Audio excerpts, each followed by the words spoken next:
సాక్షాత్తు మీ ముఖ్యమంత్రి గారే పబ్లిక్ మీటింగుల్లో వైఎస్ఆర్సీపీ వాళ్ళకి ఏం చేయొద్దు అనే విధంగా మాట్లాడుతున్నారు.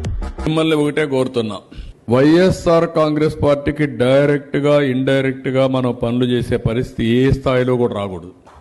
ఆ రోజు 2019 నుంచి 2024 మధ్యలో వైఎస్ జగన్మోహన్ రెడ్డి గారు కూడా ఇదే విధంగా కేవలం వైఎస్ఆర్సీపీ పార్టీ వాళ్ళకే చేయండి అని కనుక అనుంటే ఏమై ఉండేదో ఒక్కసారి చూడండి. ఏ రోజు కూడా పార్టీలు చూడలేదు, కులాలు చూడలేదు, మతాలు చూడలేదు. ప్రతి ఒక్కళ్ళకి అర్హత ఉన్న ప్రతి ఒక్కళ్ళకి సంక్షేమ పథకాలు కానివ్వండి, ప్రభుత్వ పథకాలు కానివ్వండి అందాలి అని ఎటువంటి రాజకీయ కోణం లేకుండా అందరికీ అందేలాగా చేసినటువంటి ఆయన ఎక్కడ కేవలం విద్యుత్ కనెక్షన్ల కోసమే పార్టీ రికమెండేషన్ లెటర్లు అడిగేటువంటి మీరెక్కడ?